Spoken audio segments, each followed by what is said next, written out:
Okay, good morning, good Woch. Today in the Pasha it starts off Va'ero Hashem, Va'ero, sorry, already the beginning. It says Va'ero, V'daber Hashem el Moshe Lemo, V'daber Hashem el Moshe, V'yomer Elo V'ani Hashem, Va'ero el Avrom, el Yitzchak el Yaakov, V'kel Shakai, U'shmi Hashem lo nedati lohem. So I would like to focus today a lot on this concept.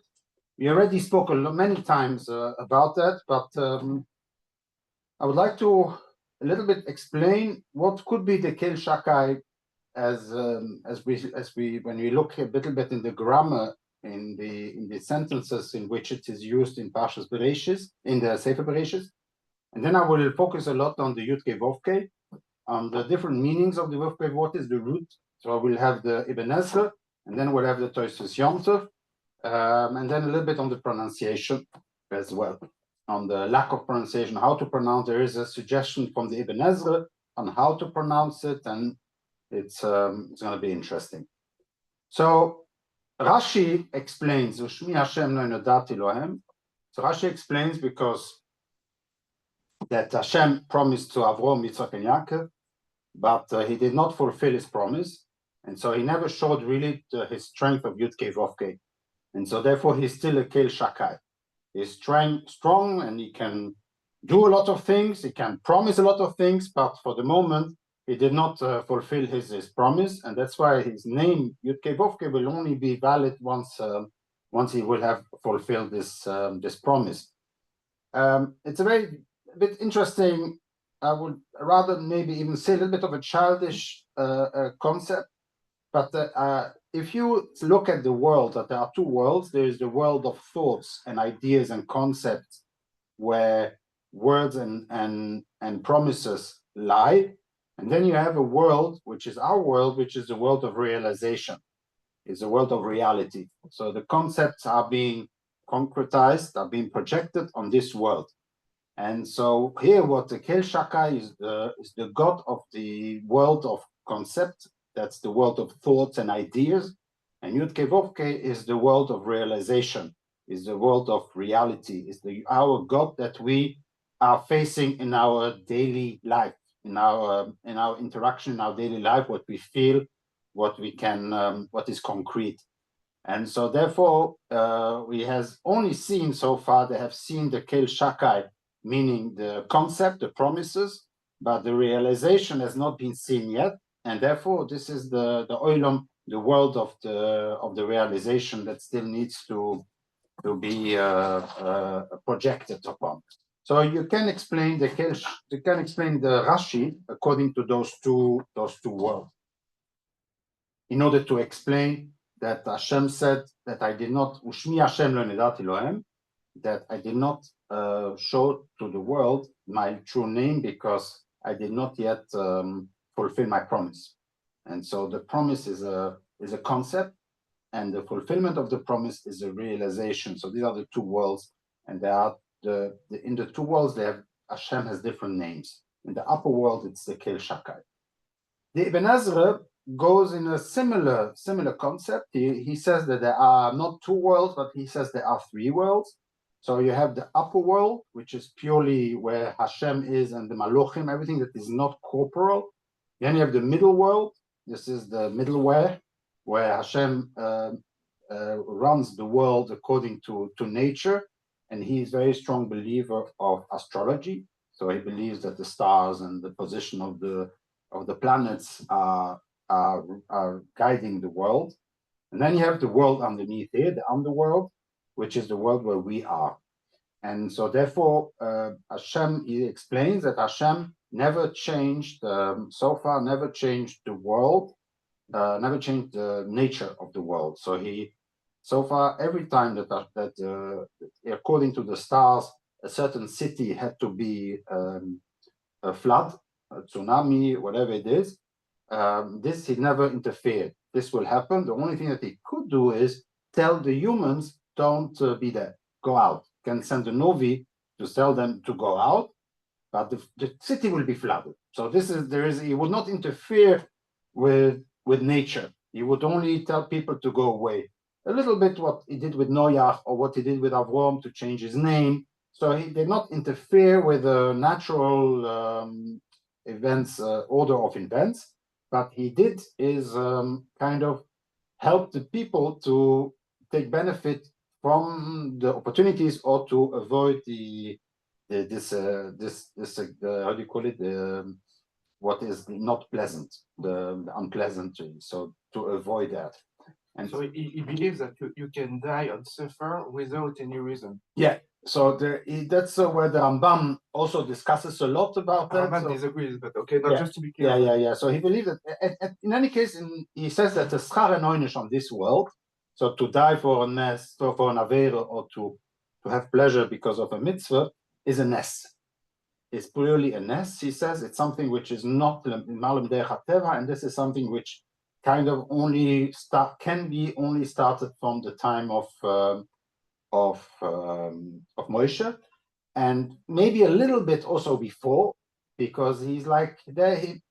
He's himself not clear, because as I always used to explain you, when you create such a gather, what we just did now is we created a model, how to modelize something which is complex. So I gave you a very easy rule. Before Moshe, it was Hashem was only interfering indirectly, and after Moshe, Hashem could interfere directly. Now, this is called the modeling. So I tried to make a line in a lot of chaos. I tried to see a rule to explain it, but in reality, it's only a trial. So the Ibn Ezra gives a trial, but there are some problems in his explanation. That's why in other Sforim, he changes a little bit his mind.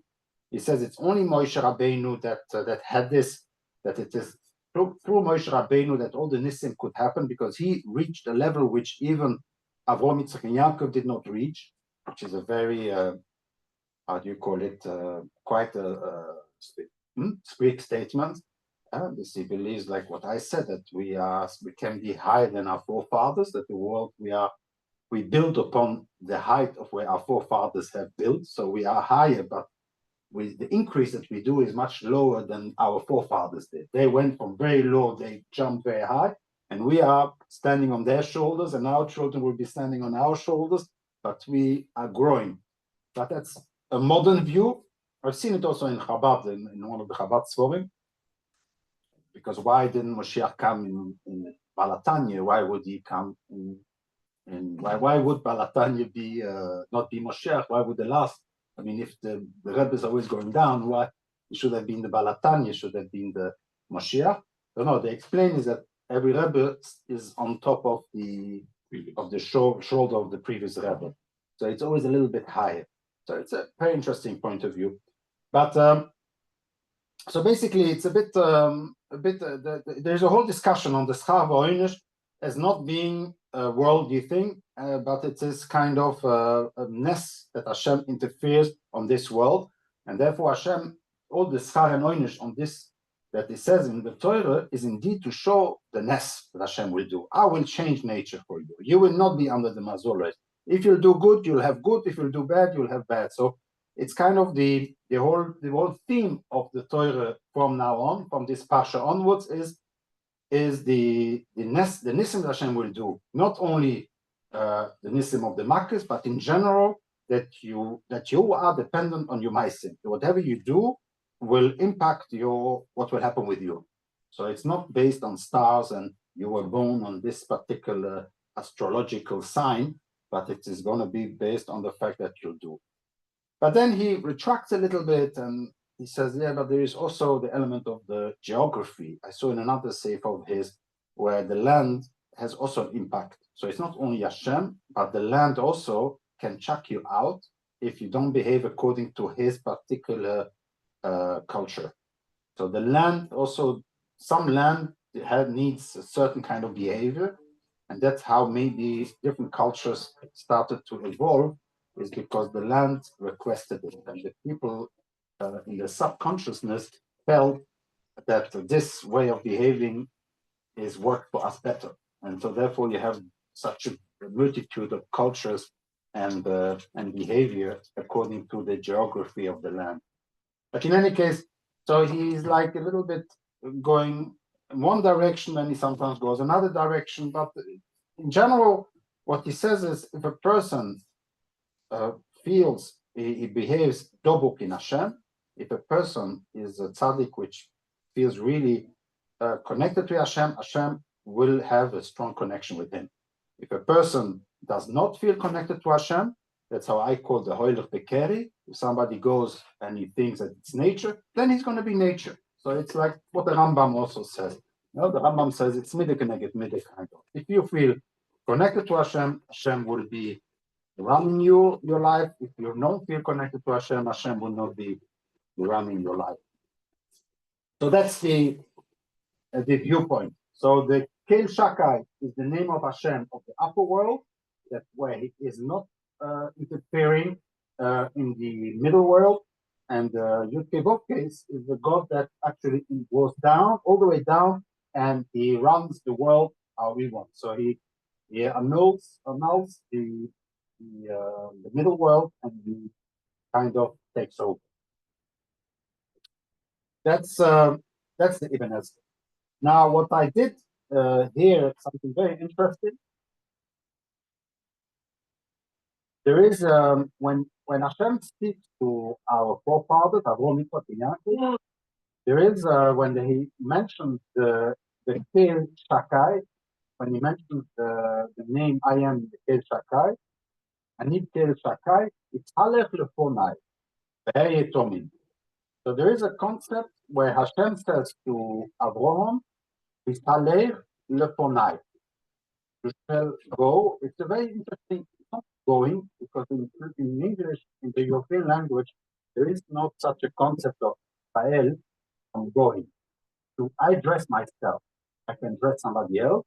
Because Mabiyeh, Tzabiyeh is a stage, or you can say you can dress a baby for another person. It's also by going, it's a concept of Italeh. I don't know where it comes from. I need to speak to have a good Higduk Loshen, but in Hebrew, in those Kurdish, there is such a concept. Can Leilech, or after the Rofo, but it can also be Lehit Aleh. It can some, which we in European language, I don't know what it means. To go himself. So some translate it to stroll. But it's auto-reflection. It's going myself.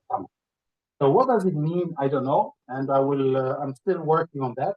But what is that's one thing that is used particular in the still Moshe Rabbeinu. After Moshe Rabbeinu, it says Holachto B'Drochov. And I think that there is a connection between the Kel Shakai and the Hitaleh, but I'm not sure yet what it is. But what is clear, and this I saw from Rabbi Foreman, that there is a difference before and after. Before, it is Taleh Lefonai. So our forefathers, they went in front of Hashem. And that he says, Asher Yitzhalchu Avoisai Lefonov. That my fathers, when Yaakov said, he said that Yitzhalchu Avoisai Lefonov. That my forefathers went in front of him. Elokim Hero Oisi, Aroye Oisi. God who is my shepherd. So there is here something very interesting, where a shepherd, how does a shepherd guide his flock? In front of his flock or behind his flock? Shepherd. Behind. It's a very interesting concept, because you would think that would be in front. No, he always stands behind. And there is a particularity, biological particularity of sheep, is that they move forward only, they have to kind of the first they have to push, and then the other one pushes the other one, and then they feel that they are moved by what's behind them, not in front of them. If the shepherd would be in front of them, they would not move. It's kind of, you have to push them. It's a particularity that are seen in sheep, and it's been analyzed academically. So there is such a concept that it is always the behind apparently. But so it is when before Moshe Rabbeinu we were going in front of Hashem. Hashem was our shepherd. He's the one that guides us from the back, from behind. And once we came to just in time, Hashem is in front of us. He's showing us the way. So it's a completely different relationship. Now, how to explain that relationship, I don't know. But it's clear that there is a shift in the way that Hashem runs the world. It says, "V'sholachtes atziro lefonecho." Yeah, Oren Abris went in front of Klal Yisrael, and we followed the Oren Abris. A leader, I think, a leader, king goes in front. Yeah, a leader in the military normally goes in front. That's the coward. No, usually they are What? only by By us, they are in by front. logic, if you kill the king, the army disappears. So then, like the general, they're always in That was at the back. Yeah, okay. But normally the idea is that the leader should always show the way in the front, and everybody should follow him. It's interesting how it's got a shepherd or it's got a leader. Maybe that's the difference. That a shepherd can also be high. I don't know. I leave it to you. Maybe how do you feel it? You understand the difference? You don't understand the difference? You don't see that there is a shift. When the shift happens? Because you see that by Avrom and Yitzchok, you see that he says "Esalech lefonai." By Avrom, and by also he says "Asher yishalchu avotai lefonov." And we never see that expression anymore in the Torah afterwards. It's always you should follow Hashem. You should go behind him. Volachto bidrocho. You should go Atiro, the Tiro, and Hashem. The Oren will go in front of you, and you will follow Hashem. There is kind of a shift between in front, now it's in back. Yeah. Now is we are in the back and Hashem is in the front of us. And before Hashem was at the back from us, and he was guiding us. There is for me, clearly there is a strong message here that but I don't know yet how to explain it. But it's clearly when it was all new. Yeah. Needed a shepherd to give you direction. And once it became a nation, then I said, okay, now I leave the Torah the middle. That's the right time. You don't need it anymore. Yeah. I just go and follow. I show you the way. Follow me. Yeah. Maybe. Yeah. So it's more of a follow me kind of. Follow my way, my direction. Very good, because what said for me, I will exactly the way required. Abraham is saying, if Abraham would say, I want to follow Hashem, what will happen? Nothing. Hashem will have found someone else. Make it simple. Today, and that's enough. When there was the first invasion of Israel, the rabbis came together and said, we don't want Hashem anymore, please choose someone else. What was the answer of Hashem? No, I'm going to kill you all. You're going to stay by us. If you go away, I will bring you back. That's not the shepherd in the back that we try to get all of them. It's starting from if someone. I mean, yeah. But exactly after now today it's how it works. If you want to become a guy, you have a guy and tell you, hey, you're just a Jew. Whatever you do. Yeah. And in the past it was not like this. So yeah. Interesting what you think, but I mean exactly the opposite. That's why we still need. I understand both. If you something that I'm going to work on, maybe like I said, within 1 year, I will probably, hopefully, I will find a very good explanation. But it's clearly that there is this shift from Rabbi Koman, and that he actually discovered it. So there's 2 points that we need to discuss. There is Haleich. It is also by Noach, it's Halech, and by Noach, it's Halech. This is an expression which is not used anymore later on. And so it seems that there is this verb, it's Halech, and it's Halech lefono, is something which is particular in the time before Matan Torah, before Yitzias time. What? I don't know. So I leave it to you. And you, Yechiel, do you have any suggestion? No, not yet. No. Okay, but it's clear that there is something here. It's for what do you call it? For Shiva B'Chut Rosh, it could be very nice. It's but also for something more fundamental.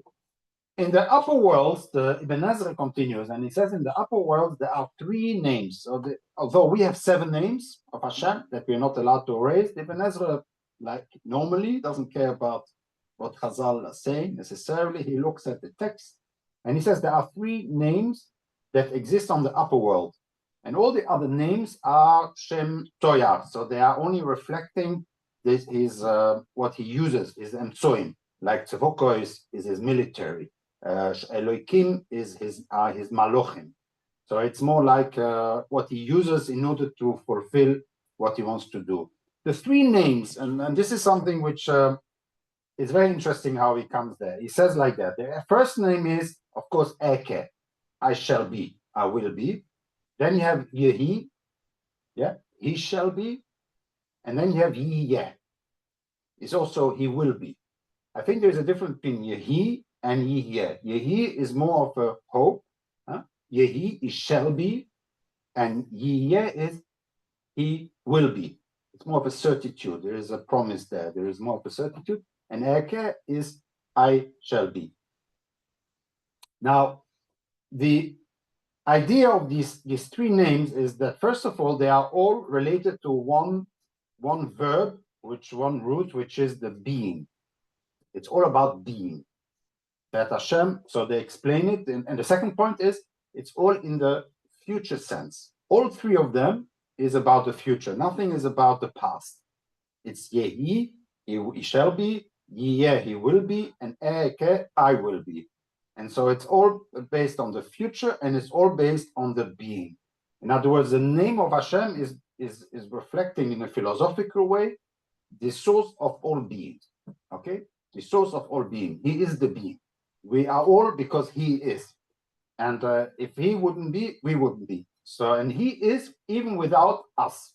So he is without anything. That's why he explains Eke, Asher Eke, is he is as he is. So he is because somebody else is, but because he is. So he is his own source. He does not depend on nobody else for his being. So this is a very philosophical way of explaining it. Once we have the Arizal's Chidush of Tikkun Olam, by the way, Reb Moshe, I checked, there is no in the Novi, the word Tikkun Olam, unless you found it in the Novi. It was not, I heard interview from Cherki on YouTube, and they asked him this question. Yeah. And he mentioned the possible insight in Shamu. Yeah. He mentioned It mentioned. So I checked it. I didn't find the Tikkun Olam as an expression in the Novi, in the Tanakh. He mentioned the possible insight. Okay, so I'll check it again, please. But so once we have this idea of Tikkun Olam, then it's logic why it is a future sense. Why the name of Hashem is three times the future sense? Because the whole purpose of Hashem is the tikkun, the end. Yeah, that is we're always looking for the future. Like I explained you, this is the horizon. We're always looking at the horizon of where to go. And he's showing us the horizon. And it's all about the Hoy Hashem. That's the whole purpose of our living, is not for ourselves, but it is for the Tikkun Olam, to bring at the end for the future. ChatGPT confirmed it's not enough. It's not enough. You have to be very careful. I learned last week the whole GPT, how it works with the neural network, deep learning. You have to be very careful because he hallucinates and it makes sense to hallucinate. And Je sais que dans la gauche, ouais. Dans les milieux de gauche, ils veulent dire que le Tikkun c'est pas une idée du but. Tu sais ça. Ah, ok. Je sais que c'est un agenda chez eux, mais il met comme le chat ouais. Il puise dans les sources qu'il a, qui sont majoritairement de gauche, peut-être que c'est peut-être que. Je pense pas que la chef s'est trompée Non, exactement. I asked to ChatGPT to find me a source for the Ibn Ezra, for something. I thought it's Ibn Ezra says explicitly, and then he says, yes, I found it, and he explicitly says a text from the Ibn Ezra on Shmois Perek Gimel, Posuk Aleph. I checked it, it's all invented. There is no such expression. He even puts brackets and he says, this text says in Ibn Ezra, this is not in the Ibn Ezra. It's not. And because he invents, there is, I Mais can. le chat GPT, de qu'est-ce qui se nourrit? He can answer that one. No, it's a bit complicated, more complicated than that, because he calculates the probability of each next word. So it's not just Google, it's not just a projection of what it is. He talks like a human being. He thinks. What? Yeah. But then the question, because usually he gives a reference. So if he Yeah. gives a reference, you can check. I can check. If he doesn't give a reference, that's a bad sign. No, but he gave me a reference. I checked. There is no such Ibn Ezra. Because I say Yeah. the text completion, so we say, okay, you want this next word, and then for sources, we have a lot of text. So we say, you want sources, so it should look like this, but for the content, you can invent. Yeah. It means you should be happy with the result. Is it to order? Yeah, exactly. No, it's really there is. It's also very stochastic. So they add especially when you ask the same question, exactly the same question 2 times, it will give you other answers. Really? But a little bit different. Yeah. So I asked him the question like, I am beautiful because I am, and then I asked him to complete. So then he's and then he said, because I am confident on myself, or because I have nice qualities, and he does himself. They added specifically a little bit of randomness in the answer so that it should look like humans. Because but you can change that. It's a parameter. You can't change it in the ChatGPT, but you can change it in the API if you want to go directly to the GPT engine. Then you can. It's called the temperature, based on temperature. They add a little bit. People don't know. People think that it changes because other people have asked just now the same question, and then he learns. He actually doesn't learn anymore. He stopped learning, and but they add a little bit of a temperature and a randomness in the answer. You have to be very careful. You can invent things. You can really invent facts. So, but mainly for inspiration, it's very good. It's fantastic because you can have a very nice discussion with him, and it will come up with some very interesting ideas. So, if the name of Hashem is Yehi, Yiyeh, and Eke, so we don't have that. Why? Because the Yehi is a word that we would use a lot in our daily language. And so he explains that the Hebrews, or that because of the name Yehi is a word that we would use every day. So they took away the last Yud, and it became Ko.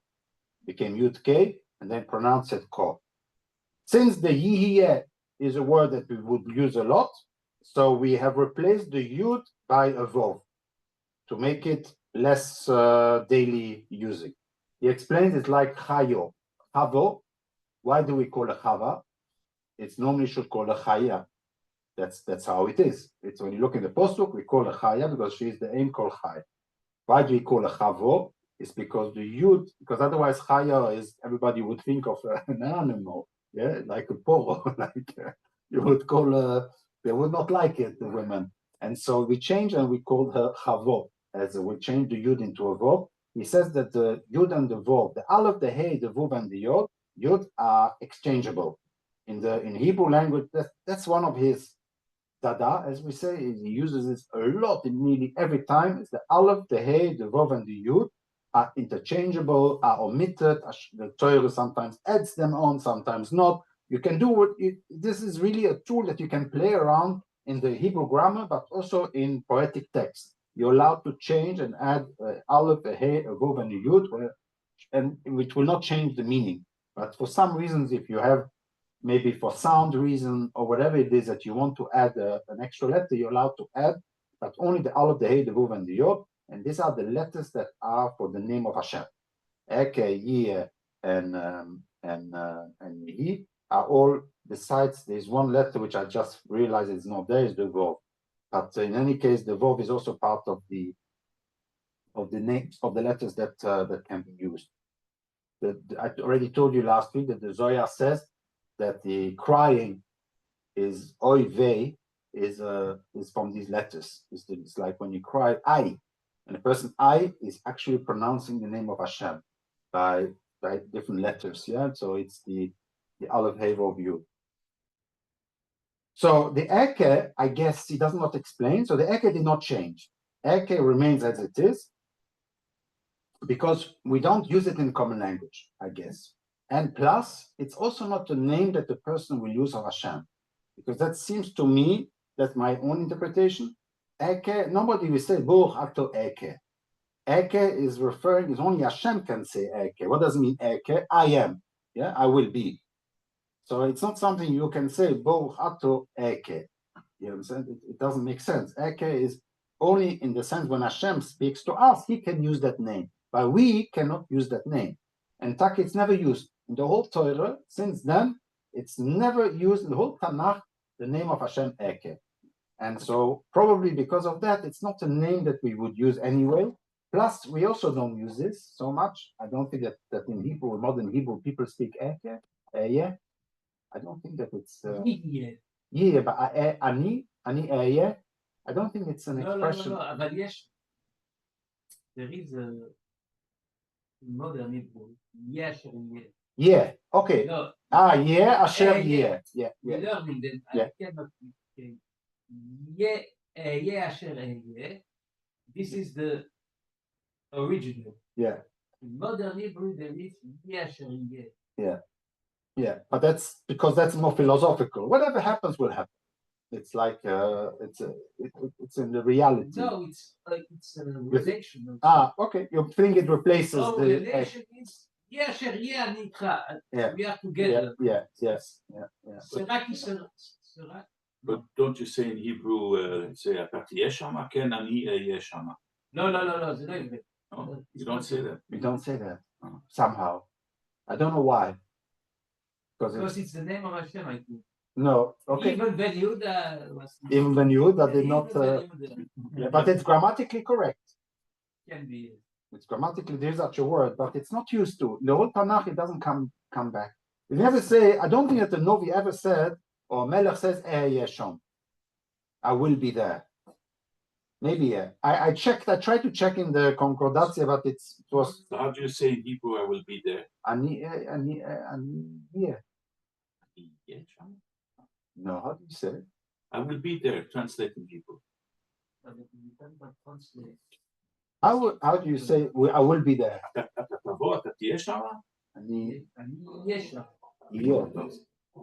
Yeah, not yeah. Well, you think that yeah. That's possible. It's possible. Anyway, we don't use this. Eye is not an expression that we use, and not in the Tanakh, and not in I think in common language. So it remains Eke. So it remains a word which it did not have to change the letters. So this name remained. So the only two that change the letters is Yehi and Yiyeh. And the Yehi, it's the Yud they removed, and the Yiyeh, the Yud, the middle Yud, became a Vav. Now, what I wanted to say from my son Yechiel, which is on the call, and I will say it and then you'll correct it. I hope you're still there, Yechiel. I'm still here. It's fine. Sorry? Yeah, I'm still here. Oh, good. So he says in the name of the Shlo, now I'm not going to say the whole Shlo, but he says that the name of Hashem in the future will be Yiyeh, Yudke. And that, according to the Ibn Ezra, it means that we're going back to the original. So Yiyeh is He will be. And that is going back to the original. Now, it's something very interesting which Yechiel said, is the following. We always say that Yosef is the temporary and Yehuda is the next after Yosef, but then forever. Yeah. So Yosef is first and Yehuda is second. Yosef is temporary and Yehuda is forever. It's after. And so when you look in the names of Yosef, Yosef is Yud Vov Sof, Sam Pei. That means that the Yud Vov is the temporary, but it's going to come to an end. But Yehuda is what is the letters Yud Hey, and then you have the Vuv Dalet, and then a Hey again. Vuv Dalet is how much? 10 is Yud together. So Yehuda represents the Yud K. So he is the one that will bring out the Yud-K that will be at the end of times. So according to the Shlo, the name Yud-K will turn into Yud-K, which according to the Ibn Ezra is his original name, Yud-K, but for us humans, we change it because of the pronunciation difficulties. It will use it in a not nice, also in not nice language. And so therefore, the Yosef is again, the Sof will be the Vov will M, the Yud Vov will M.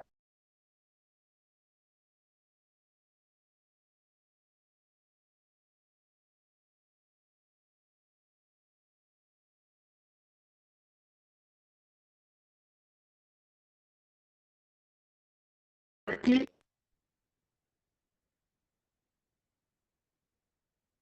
Here? Yeah, sorry, you just got cut out the last few seconds. Well, did you ask something? No, yeah, I just asked him if I said it correctly. Yeah, thank you. That sounded perfect. Okay. Shem Omroi. Shem Omroi, exactly. Yeah. So in short, according to the Ibn Ezra, Yudke Vovke comes from the being, the root being, which is Hoyo Hoive V'yeh. That's how we today, you ask anybody what is Yudke Vovke, he will say Hoyo Hoive V'yeh, which means that there is this, the root is the being. Now, not everybody holds like that. The Tosfos Yontif brings down in Sukkah, it brings down from a certain Rab Meir Boch. Rab Meir Boch, it brings down, and he says that there are two possibilities, that Yud-K Vov-K can have the source, either the Vov-K is the source, which is the Loshen of Simcha. And I checked in the, there is a Jastro dictionary. You heard about it? I used it in Gateshead. In Gateshead, the Jastro dictionary. And he actually also brings down the Vov-K as being, he says it's a, Vov-K is a sign of an exclamation of pleasure. When you have a pleasure, then you say Vov. The Vov-Hey or Vov-Hey is the opposite of Vai. Vai is pain. Yeah, like Oy Vai. Yeah, the Vai in English, in Yiddish also say, was no Vai getin. Vai means pain. And Vo means pleasure, means simcha. Yeah, it's more the idea of explanation of simcha. That's why he says that the Vo is a simcha, and Yehoy, you're not allowed to say it, but Yud-K Vov-K will be simcha in the future. So that's again the idea of the future, that we are working to bring simcha to the future. And the other possibility, he says, is that it's the Shoresh is Yud-K, is the first two letters, and Yud-K Ko is fear, because the Targum in Sof Shalach,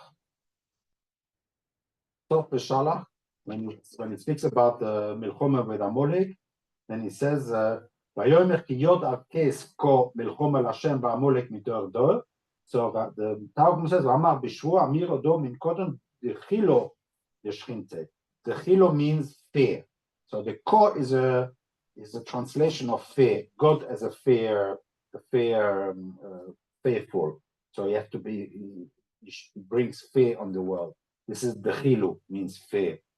And so he has two possibilities. Either the last two letters is the shoresh, and then the Yud-K refers to the future, or is the first two letters is the shoresh Yud-K, and then it creates fear. Yeah? It's like a verb of fear creation, kind of, in the world, which is the source of the name of Yud-K Vov-K. And with this, I explained once, I spoke here, and I don't think I've ever spoken about it, but this is when we say L'Shem Yichud Kudshu B'Richu Shechinte, when people, I don't know if you guys are saying it, well, I'm not saying it, my father told me not to, but L'Shem Yichud B'Richu Shechinte, so it's a Kudshu B'Richu Shechinte.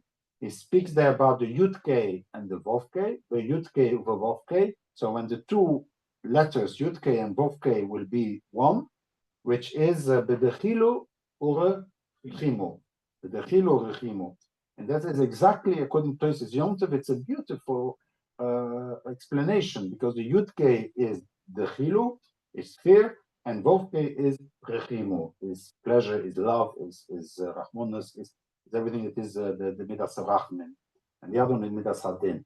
And so when the two will join together, this will become back the Yud-K and the Vov-K. And according to the Shlo, it's going to be the Yud-K with the Yud-K will come together.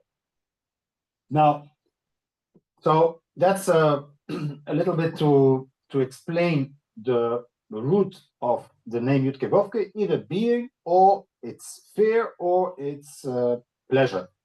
Yeah, pleasure and simcha. How to pronounce it? And today we don't know.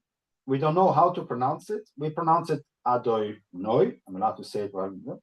And it's interesting that the letters that we are putting, the nekudos that we are putting under the letters, are actually, you will see, it should be A, Oi, O. Yeah, so you will see it's A, Oi, O. But if you see really, you will see it's not A, it's E. It's a shvor. You look in a siddur, you will see it's E. It's like the shvor, and then Oi, and then an O. And then the question is, why doesn't it say A? It should say A.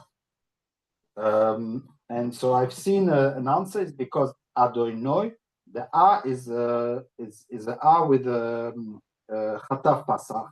It's with a double point. And if they would have written the A with the Chatav Pasach, I think it's called, it does not fit with the Yud. You cannot put the Chatav Pasach under a Yud, according to the Dikduk. It's only for letters like the Aleph or other normal letters. But a Yud, you cannot start with a Ya, with a A with a double root. And so therefore, they had to change it, because otherwise people will say, hey, this can't be. You cannot put this letter with this nikud. The letter nikud does not fit together. It goes against the general rule. And so they've omitted the pasach, and they put just the shvor. But it is A, Oi, O. That's how you see the nikudim on the Yud-K Vov-K in order to make it sound like Adoi Noi. It's interesting to know. It's also Adoi Noi. It's not Adoni. Adonoi is a plural form. It's man Herren. It's in the plural form, like Elohim is in the plural form. We speak to God. We speak to Him with majestic plural form. Yeah? We speak to vous. Only in French they still have a plural form. In Flemish they don't have, they have a U. But the U does not mean plural form, not jullie. In U and not in the plural form. I think it's more in the French, where you have this majestic form. Now, since we don't know anymore how to pronounce the Yud-K Vov-K, so whenever we make a shvur, we make a shvur on a Torah. That's my personal Ariporush interpretation. When we make a shvur, we put our hand on a Torah because we don't know how to pronounce it, but we are referring to the Yud-K Vov-K that is written in the Torah, assuming that whatever is written is pronounced. We don't know the pronunciation, but at least this is the letter, this is the Yud-K Vov-K what I'm making a shvur on. And since Avraham Avinu did not have Sefer Torah, and he did not know how to pronounce the Yud-K Vov-K, Ushmi Hashem lo nedati lohem. So what he did is he took a chayfet, he asked his Eliezer to put his hand under his groin, as they call it, I think, and to hold his hand there and to make a shvur. So I explained you also that this is because the middle part of the human represents the stable part of Hashem. So in Hashem, the Hashem as the stable part is big, and then Hashem also has how do you call it? It can come out very unpredictable. It can be very upset, or it can be very happy. It can give, or it can change its mind. It can regret. And this part comes because there is also an horizontal. There are midas hadin and midas rachman. These are the horizontal parts, the three horizontal spheres. They create a bit of stochastic system where you don't know exactly how Hashem will behave. You understand? Hashem is not a machine that you know before how he's going to create. Even if somebody makes it does not mean that straight away it's going to receive a reward. There is a bit of probability that that plays a role here, kind of. And this is the idea between the horizontal path to create this uncertainty. And so when you put your hand on the his knees, here you have the Keser, the Teres, the Yesod, and the Malchus, which those are vertically. They are in the middle. They are fixed. And this means, in other words, this is a sword that will not be changed. It's to show stability and fixed. So that's why they did it before and why they're doing it now. Okay. How do we really pronounce it? How was the real pronunciation? And that's why I never saw, but I saw it Shabbos. Ibn Ezra suggests the possibility of how to pronounce it. We're not allowed to, but I will just give you the letters. So he thinks that the Shimon is Eliyahu. So it's E-I-O-U. So this is I don't know why. Then he regrets. He said at the end of it, he wrote a paper called Sefer Hashem, and in there he brings down the stuff from Shah Shubi, brings down the possibility that maybe it is E-I-A-U, and so it would be kind of Yehi Vohu. So it's like a concatenation of Yehi Vohu. So it's like Yehu Hoivet Tumit, Vohu Yel Oilom. Kind of a combination. So I don't know, but then he says that it's not really, it can't bring a proof. So he says that the proof that the other one brought, he has got a digduk, I don't know, some word which is Goshmu. He found in the Torah the word Goshmu, and because of that he said, so it means that no, you have to be a digduk. And I learned in the Torah, as I always say. So I don't know digduk. We learned it on a Sunday morning, and nobody came, and it was always not interesting. And so I don't know, but he brings the proof that in the beginning he thinks that he has the proof, but then he said that there is no proof for that. But there's at least he tried. He says maybe E-I-A-U. That's how like Eliyahu. How would you pronounce that? Yeah, exactly. But anyway, we don't. So yeah. Oh, right, but the Hasidim, yeah, but the business, yeah, When my second said the name of Hashem, it's like in Fatma. yeah. But it's interesting. It's very interesting. I think the first time that I see somebody that suggests a way to pronounce it, normally it's definitely not the way that it's written in our. Like I explained to you, that it's really just the letters of the Adonai that is being printed there. So people make mistakes, but it's not that. And even that is not, like I explained to you, the Pasach is wrong. Because it's grammatically not correct. So in any case, that's the Ibn Ezra suggestion eventually. Eliyahu as a name, the letter for the name of. And I also always said that the Manitou, how we explain YKVK as being really the Shem Et, the Shem Toya. The Shem Toya means that Hashem has personality. So originally Hashem was just a God. The name was his name, and he ran the world. And the YKVK that he pronounced, the fact that he does miss him, is that he became a God with a personality, somebody that basically what it made himself a human being, which, like I explained, which has feelings and vulnerabilities and unpredictability, and really kind of a personality, so that you can love such a person, you can love such a being, and that you have to look after him, you have to look after his feelings, you have to understand his relationship, he has a relationship with us, and you can think of Hashem the same way that you would think of a super being. Yeah. So you would think of Hashem that he's smart and that he's loving and that you only want good and etc. So that you can understand his relationship that we have with him. And this is what YKVK was, the idea of going down on the so just to finish off, we started, we finished off this chapter I have an agricultural question, which I already asked a few times, and I still don't have an answer, but I know that people forget, so maybe find an answer. So we know that Makkah Borot must have been around Chodesh Odor. Chodesh Odor, that was the Makkah Borot. And the Torah says, "Va'pishto vas oiro nu kosto, ki oiro ovi." Then the oiro is already full grain. Va'pishto givoid, va'chito, va'kusemet, va'dechita and kusemet lo inuku, ki afilo seino, because they were still little.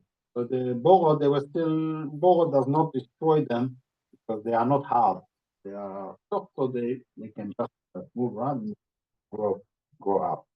It means, in other words, and we still have 3 markets to go. So it means that we had many weeks between this and this, which is the middle of Nisan.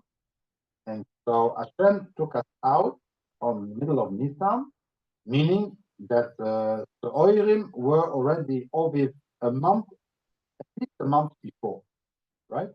So the Oirim were Oviv already. And we always say that the Oimer has to be from Oirim. Why? Why does the Oimer, the Korban Oimer, because Oviv Kolui? Oviv means, Chazal learn, Oviv means the Oirim, when the Oirim become ripe. According to Chazal, the Oirim become ripe in Nisan, middle of Nisan, and Chitim is in Shavuot. Shavuot is the Chitim, and in Pesach is the Oirim. But here we see a shift of at least a month and a half that is earlier. And so when Pesach was on Nisan, it's apparently the Chito that becomes ripe. And so I don't understand. The question I had that according to the text, the Oirim become ripe already in Odor and not in Nisan. The Chodesh Oviv is referring to the Chito and not to the Oirim. Unless you want to say that in Mitzrayim there is a particular climate that everything is a month earlier. But otherwise, I don't understand how. You can say that because it was the regularity of the season. Maybe it's there was something exceptional that happened. was something to blood. So Irrigation was not normal. Very nice. Yeah, the irrigation of the Nile was not the Nile regular way. Was became irregularly disturbed because of the blood. They got stopped, and then they had to change maybe.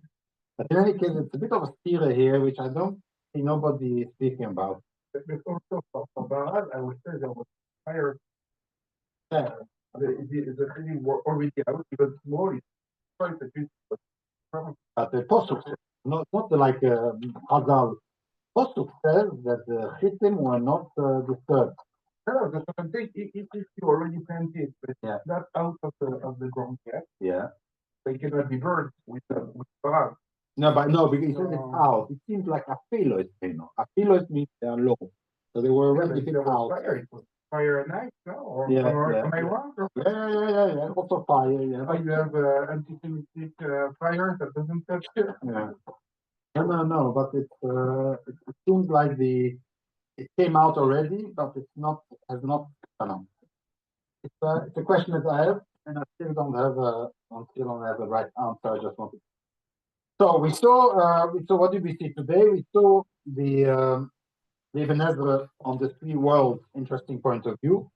We also saw the difference in Hisalech in our forefathers. The word Hisalech, if you find something interesting, why we, after the Torah was given, we are speaking about Lahalech, Leilech, Volachto Bitrocho. It doesn't use the Hisalech.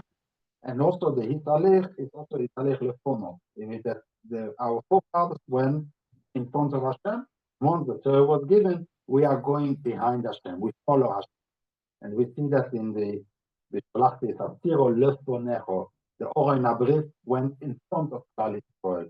We seem to be following Hashem and not that Hashem pushes us like a shepherd. That's something which concept also connected to Kel Shakai. Kel Shakai seems to be more a God that is a shepherd that pushes from behind, while YKVK is a God that goes in front of us. We follow follow him. It's something that needs a little bit more of an explanation. We saw in Ezra that there are three names in the upper world of Hashem: Yehi, Yihye, and Eke. And Yehi and Yihye changed in letters because those are the words that we will use. Those are the names that we will use a lot. It's Ko or YKVK. The Eke we will not use anymore because it's not used in the common language neither. So there's no reason also not to change the letters. But otherwise, so it got changed. He became Ko, Yudke, and Yihye became Yudke, Vovke. The Yud turned into a Vov. And Yechiel, my son Yechiel, said that according to the Shlo, the name of Hashem at the end will be Yudke, Yudke, so Yihye again. And that is reflected in the name Yosef, Yud, Vov, Sof, with N. And Yehudo is Yudke, and then Vov Dalet is 6 and 4 is 10, Yudke, Yudke. This Yehuda will be the Lenetzach Tochim, and that is what Yehuda brings. He also brings the Yudke, Vovke, and then Yehuda brings the end of time. Then we saw, so this is based on the fact that Yudke, Vovke refers to being, Hoyo, Hoyo, the year. The Tosfos Yom Tov says, no, it has nothing to do with the year. It has to do either with Yudke, fear, or it has to do with Vov, Hey. It is the Simcha. So the first two letters are the Shoyrish, or the last two letters are the Shoyrish. Yudke represents fear, the Chilo, and Vov, Hey represents Simcha. And I explained you by chance I found in the Mishneh Yichud that they also speak about in this terminology. The Yudke is the Chilu and Vovke is Rechimu. And the idea of making mitzvahs is to bring them together, to align them.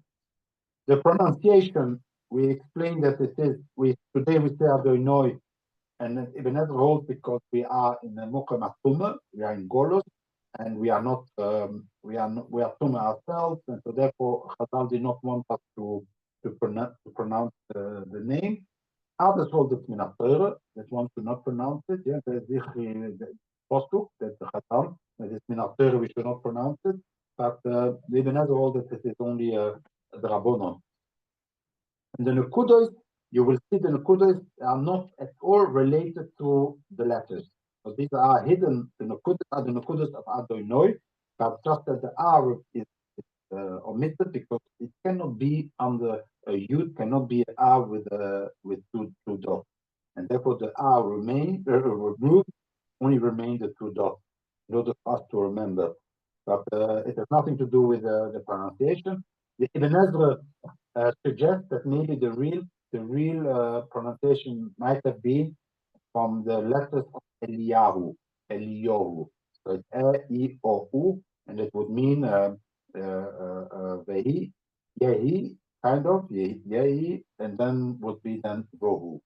Vohu. It's like that's how the Pirush says, Ihu Hoi Betomit is always there, Vohu Yel Oilam, and he will be forever. So that's the suggestion, but then he retracts. He says that he doesn't have a proof for it. Manitou explains very nicely this whole idea of personality. The Yudke Vovke represents Shakai does not have a personality so much. The strong personality, somebody who comes down from the first time that Hashem went down, you could hear his voice coming from below. Normally a voice from Hashem, I don't know how it was. It definitely was not waves.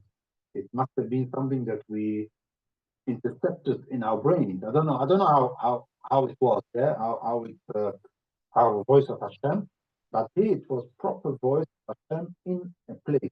So it's both time and space. Hashem came down within the snare and spoke to us, spoke to Moshe Rabbeinu. And that is the whole idea. Hashem wants to be among people. He wants to live among the people, and he wants us to treat him like we would treat other people. And also how we should treat other people like Hashem. The triangle that we have, the me, the other, and how Hashem treats the other, I have to treat him, but I also need to treat Hashem like if I treat another person. I have to show respect and fear and everything like you would to a king of Sodom. So that is the represent the youth. So basically, we will gesorgt to the Golosh label, Merov, Yomenu, Omein.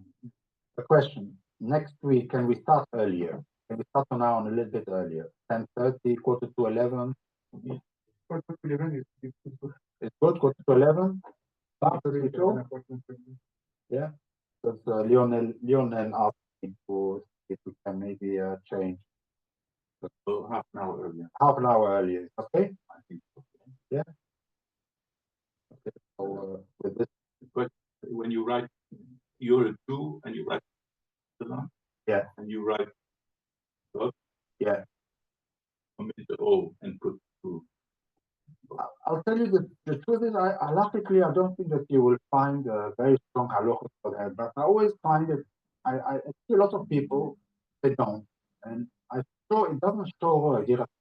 It does show Yirat Hashem to do it. Yeah. I know a text, I see a text written God with an O. I'm always thinking, oh, this author is either modern Orthodox or maybe a Goy or I don't know what. I straight away, when I see a God with a thing, I know, okay, this is a Inzrige. Understand? When I see it, a lot of time on the internet, I always check who is, I don't know what it is, and that's one thing. The second thing also is to find that really a report. It's nothing, but when you people write the Yom Hashem, they write the H, a small H. Yeah? Yeah. And so I always put the big H, but I see people doing it, not doing it. And people doing it quickly. I-E-Y-H. And they put the small H, or Bo Hashem, B-H, small H. And I find this, I don't know, I personally, when I see that, it's like, it disturbs me.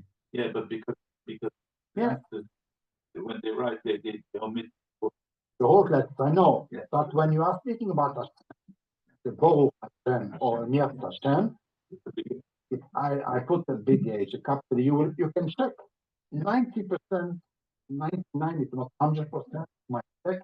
I try to do it, but that's a report. Feeling. Well, Older generation. I remember when I was in France with the writer. Yeah. It was a Jewish school, but he was always writing God with the big letter. And when it was not done by one of the guys, he was not a believer at all. No. But he respected the Jewish culture. And you write it like it really is, I don't know, it's me when I see that, because it's like, how can you write so with a small H? I don't know why. For me, it's like, it creates all kind of neurons in my brain, which does not fit with something that. I know. I really. That's what it means. That's the time that people care. It's not even one. Yeah. So I will do it in any case, and I don't care, and I'll do it. I'll do it always do it. And then I want. Why not? But that's the way the Yehuda. He's like, anyway, he believes that we don't understand what we are. So why do you have to say it? If there is the Yichud of Hashem, do you need? If you don't say it, does it happen? The Yichud or not? But if it works, it works. So why do you have to say it? It's like, you understand what I'm saying? You have to say, I am going to be Mekayim a mitzvah, and then I'm making a mitzvah. You have to say it, because anyway you're going to Mekayim a mitzvah. So there's no point for him. In any way you don't understand. So you blubberish. You're talking things which you don't understand, and it's going to be you, the or not the you or the not you. Moi, je demandais si un autre salarié ramasse à votre aujourd'hui, puis il arrive un peu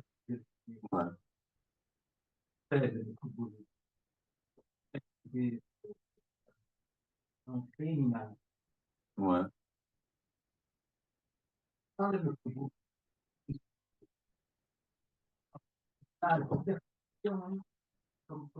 tu as dit dans le comment on relationne avec lui.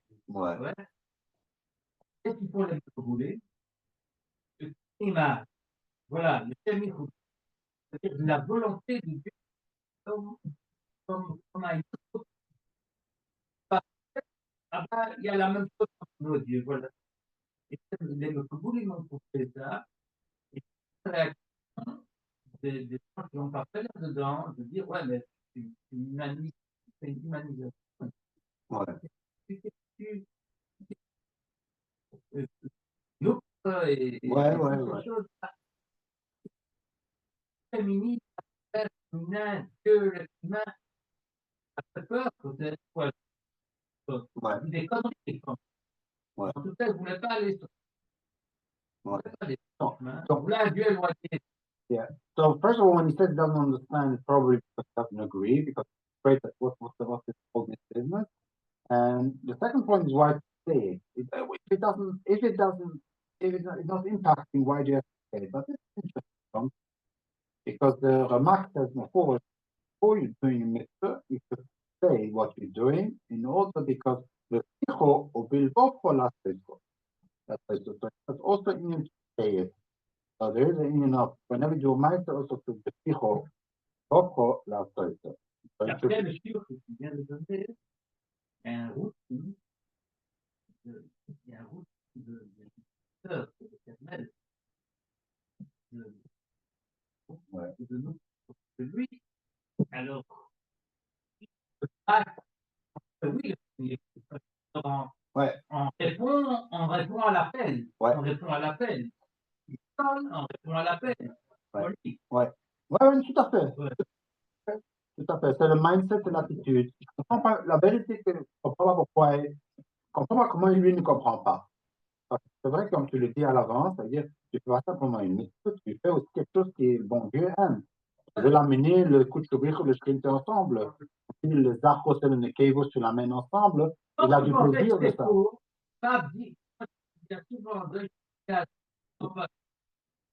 Ouais. Lors de tactique, de l'autre,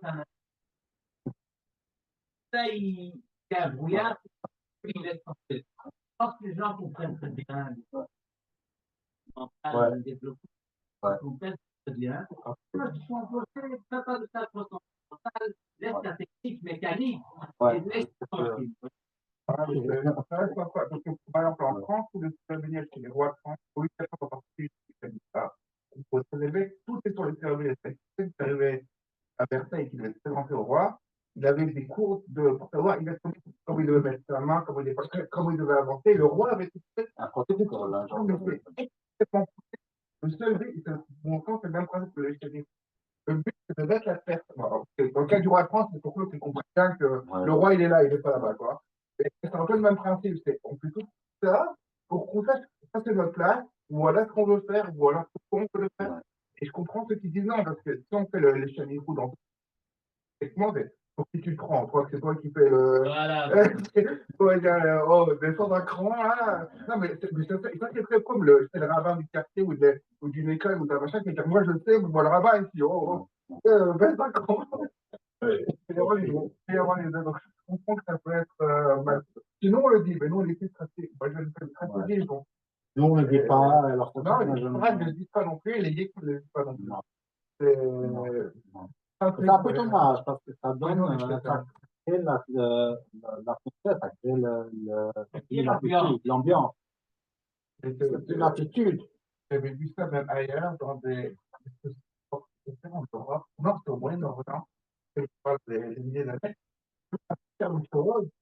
Et je sais pas où il disait, il y a un compte quand les rois, etc. faisaient, qu'avant même d'aller avec leur femme, ils disaient j'arrive dans le lit pour ça, je peux cuisiner pour ça. Après, et après, c'est tout ce cérémonial comme il est juste là. Il est aussi pour manger, pour boire. Les goûteurs disaient je goûte ça parce que je veux que le roi, etc.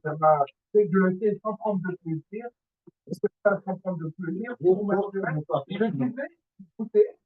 Ensuite, le roi, mais il précisait tout ça avant. Pour ne pas. Très joli. C'est exactement ce que tu dis.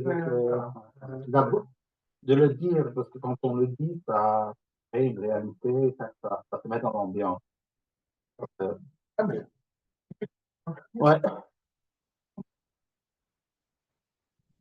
Ouais,